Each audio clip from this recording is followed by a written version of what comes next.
A ver, ¿y si la ciencia, esa que imaginamos siempre tan objetiva, se hubiera usado para justificar desigualdades? Vamos a meternos de lleno en cómo el conocimiento a veces no se limita a describir el mundo, sino que va y lo construye, creando de paso jerarquías de poder. Suena raro, ¿verdad? A primera vista es que no pega ni con cola. Por un lado, una pseudociencia del 19, obsesionada hasta la médula con prejuicios raciales. Y por otro, algo tan moderno como el nacimiento de una profesión sanitaria. Pero, y aquí está la clave, resulta que ambos comparten una lógica oculta, un hilo conductor que vamos a desenredar. Vale, la idea central es esta, y es potente. El conocimiento científico, ese que damos por hecho que es un espejo neutral de la realidad, muchas veces ha sido en realidad una herramienta. Una herramienta para construir activamente los roles sociales y las jerarquías. Y a este proceso los sociólogos le han puesto un nombre, el otro asimétrico. ¿En qué consiste? Pues básicamente en usar la ciencia para señalar a un grupo y decir, estos son diferentes. Pero ojo, no solo diferentes, sino, y esto es lo importante, inferiores. Y claro, una vez que haces eso, ya tienes la justificación perfecta para una relación de poder desigual. Y encima parece que es algo natural, que siempre ha sido así. Vamos con el primer caso. Nos vamos al siglo XIX, una época con una obsesión bastante particular, la craneometría. O sea, la práctica de medir cráneos para, supuestamente, averiguar la inteligencia y el carácter de las personas. Sí, como suena. Y aquí, ojo a la cita de Paul Broca, que no era un cualquiera, era un antropólogo francés muy influyente. Fijaos bien en lo que dice porque es la clave de todo. No dice vamos a medir a ver si hay diferencias, que va. Él ya empieza con la conclusión en la mano. Dice que las desigualdades son tan obvias que no dejan lugar a dudas. O sea, la ciencia no estaba para descubrir nada, sino para confirmar un prejuicio que ya existía. Un caso de libro es el de Samuel George Morton en Estados Unidos. El tipo se puso a medir cráneos y, qué casualidad, sus mediciones objetivas confirmaban punto por punto la jerarquía racial de la época. Pero claro, pasan las décadas y llega el paleontólogo Stephen Jay Gould, revisa los datos originales y, sorpresa, descubre que en realidad no había diferencias estadísticas significativas. Los prejuicios de Morton, simple y llanamente, habían contaminado toda su investigación. ¿Y cómo pasó esto? ¿Era un fraude a propósito?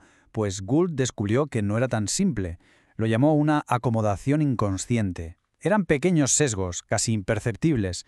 Cosas como rellenar los cráneos de los superiores con un poquito más de ganas, redondear los números para que cuadren con lo que querías demostrar, o ignorar algo tan de cajón como que una persona más alta, pues normalmente tiene una cabeza más grande. Pero claro, esta obsesión por medir no se iba a quedar solo en el tamaño del cráneo. Era solo el principio. El siguiente paso lógico era intentar medir lo que supuestamente había dentro, la inteligencia misma. Y esta misma lógica, esta misma forma de pensar, se aplicó al género con una agresividad, brutal. Escuchad esta barbaridad de Gustave Le Bon, otro científico de la época. Es que llega a comparar el cerebro de las mujeres con el de los gorilas y declara su inferioridad como un hecho tan obvio que es que ni se puede discutir. Es el mismo patrón. La ciencia se usa para darle un barniz de objetividad a una creencia social que ya estaba ahí, muy arraigada. Llegamos al siglo XX y la herramienta se vuelve más sofisticada. Ya no son calibradores, ahora son los test de cociente intelectual, los test de CI. La idea de base era que la inteligencia era algo único, fijo, hereditario, casi como el color de los ojos, y que se podía reducir a un simple número. Y uno de los que más impulsó esto en Estados Unidos fue un tal Henry Goddard. Y lo que hizo en Ellis Island, que era la puerta de entrada de inmigrantes al país, fue un auténtico desastre. El método era de risa, si no fuera por las consecuencias.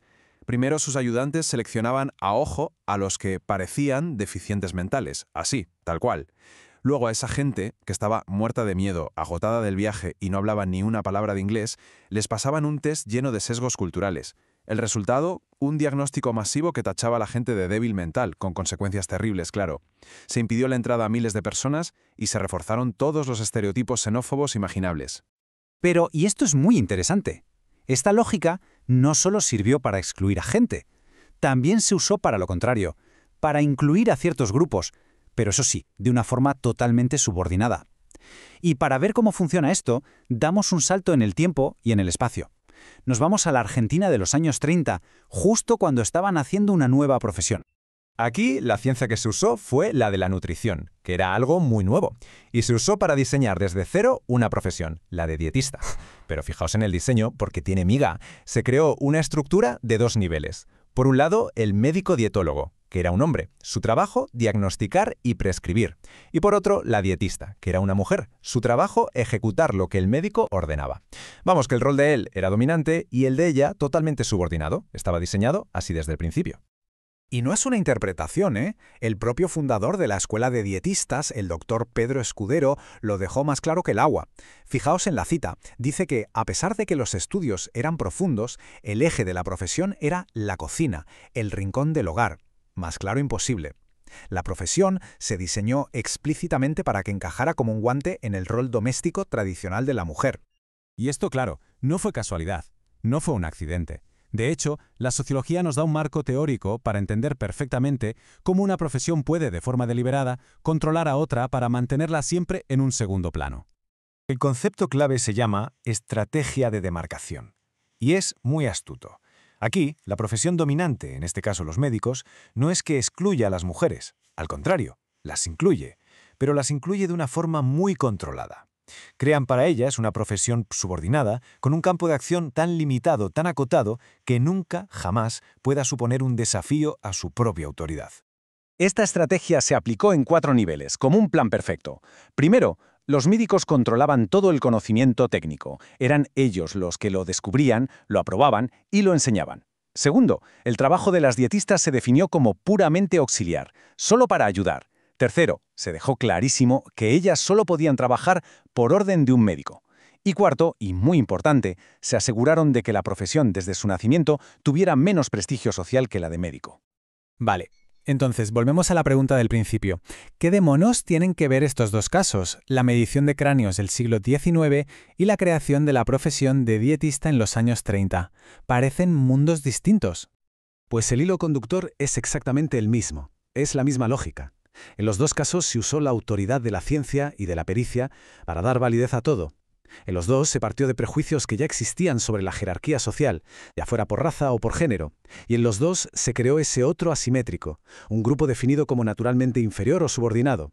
Al final da igual que uses calibradores para medir cráneos o que diseñes un plan de estudios. El conocimiento experto se usó como una herramienta para reforzar roles sociales y hacer que parecieran naturales, inevitables. Y todo esto nos deja con una pregunta final, una pregunta para darle vueltas. ¿En qué otros ámbitos, hoy, en nuestra sociedad, podría estar usándose el conocimiento de los expertos no solo para describir el mundo, sino para crearlo y reforzar ciertas jerarquías? Para pensar, ¿verdad?